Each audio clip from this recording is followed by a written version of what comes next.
Hello, I'm Pete Martin for www.jazz-mandolin.com. Thanks for watching. Make sure you subscribe to keep up with all my latest videos.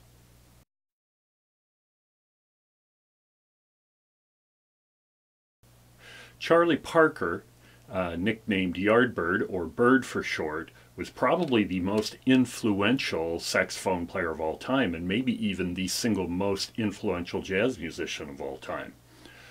Parker's playing became the bebop language, and so if you want to have an authentic sound in your bebop playing, you definitely need some Charlie Parker in your playing. This series that I call Parkerisms looks at a bunch of these, and this is Parkerisms number 4.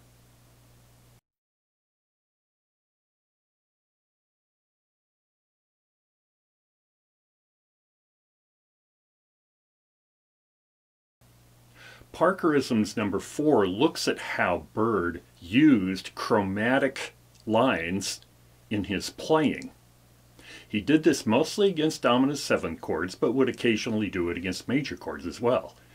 We'll start by looking at dominant 7th chords. Everything we're doing is in the key of C, so we're using the C major scale. We're also using the C major bebop scale and the G7 or the G dominant bebop scale. If you don't know what those are, you might want to check out my book on bebop scales at jazz-mandolin.com.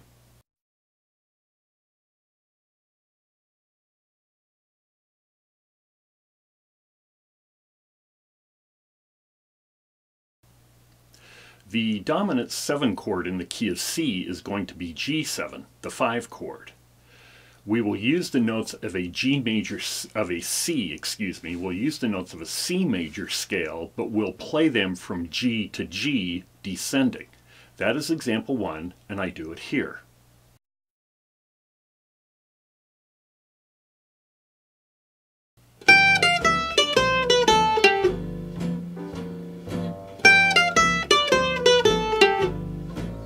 In this descending C major scale from G to G,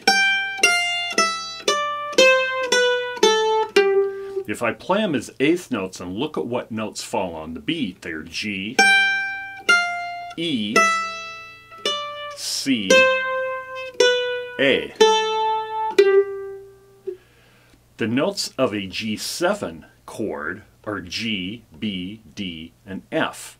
And the notes that fall on the beat of the C major scale that I just played in example 1 do not sound very good. Go back and listen to example 1 a couple of times and listen how that it sounds a little off.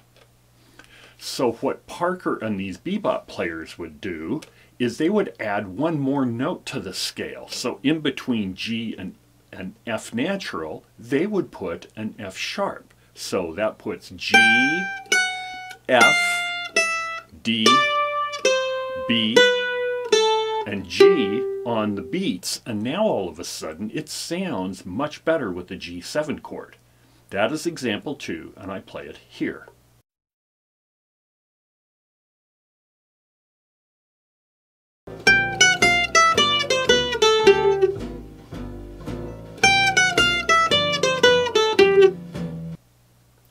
So Parker added this extra F sharp note to this C major scale, and he would do it in quite a number of places. Sometimes he would do it down and sometimes he would do it up. So G, F sharp, F as 8th notes, and then F, F sharp, G. That is example 3, and I play it here.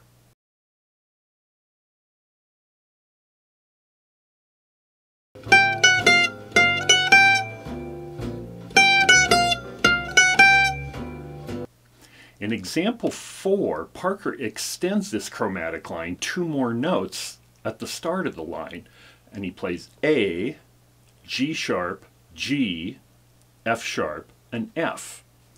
So by doing this, he puts the A note, the G, and the F on the beat. The A note sounds fine because it is the 9th degree, and a G9 chord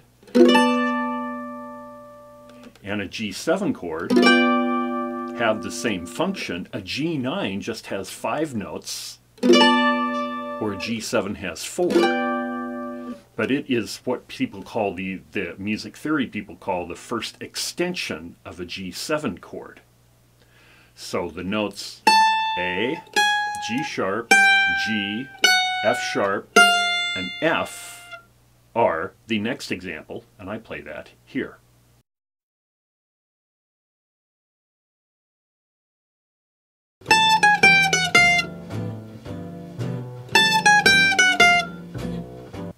In example 5, Bird adds 2 more notes at the beginning of this chromatic line. So this will be B, the third, A sharp or B flat, A, another note on the beat, which is the 9th, G sharp or A flat, G, which is on the beat, which is the root, F sharp, and then F natural, which is the flatted 7.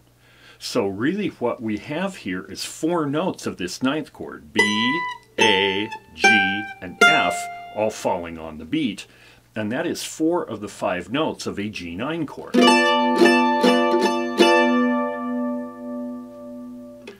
That's example 5, and I play it here.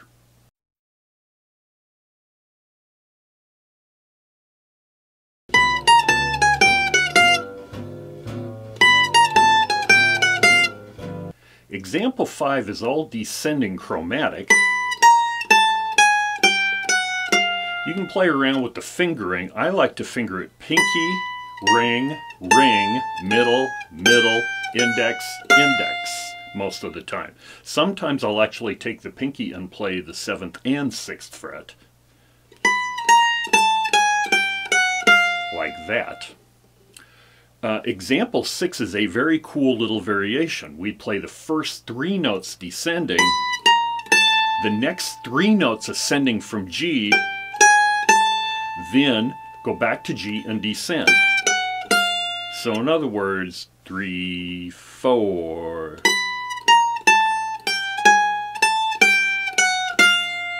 And I've transcribed several things where Parker has used this line. He liked this one a lot. That's example 6, and I play it here.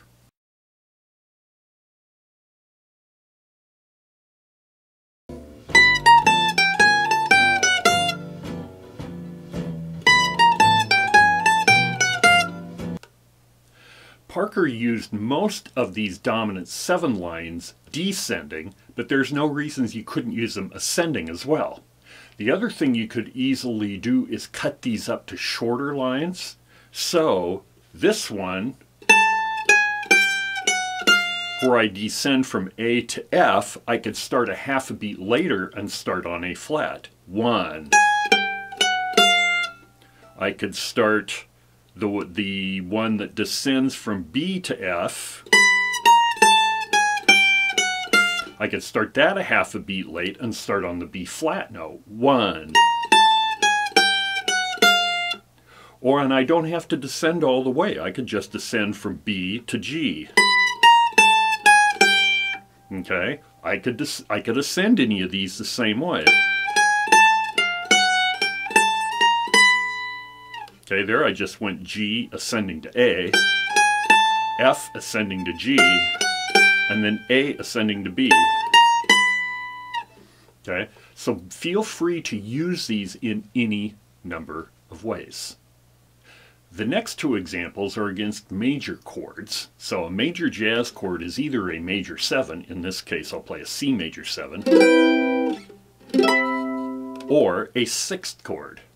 And I'll play C6, and again. So either a 6th or major 7 is considered by jazz players to play a major chord. So these next 2 exercises go against that chord. So in exercise 7, Parker is starting on the major 7th note of a C major 7 chord, which is the B, and then descending chromatically to the 5th. So it's B, excuse me, it's B, B flat, A, G sharp or A flat, and G. I play that here.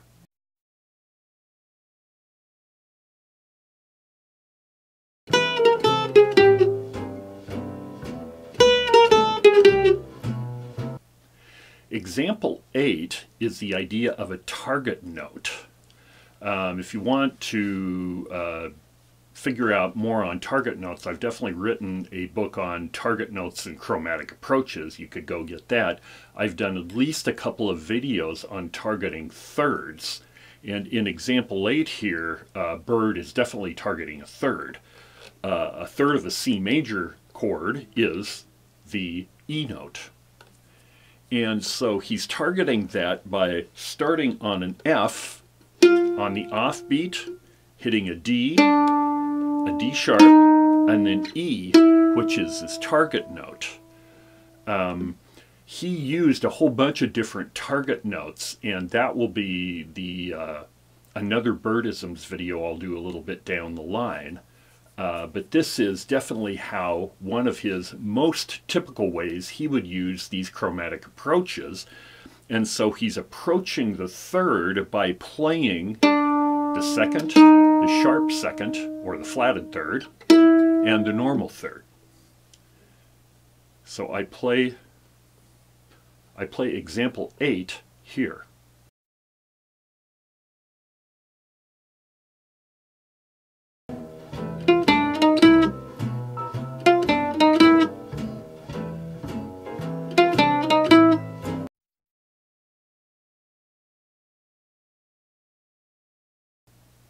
Well, I hope you've enjoyed this look at very typical Charlie Parker chromatic note moves. Subscribe to my channel to get all the latest videos when they come out, and definitely take a look at the other Parkerisms videos I've done and the ones I will be doing in the future. Also, take a look at www.jazz-mandolin.com for a number of instruction books I've written and a number of videos and articles on jazz mandolin instruction. For other types of mandolin instruction and fiddling instruction too, you can check out www.petamarpress.com. I'm Pete Martin. Be sure to subscribe, and thanks for watching.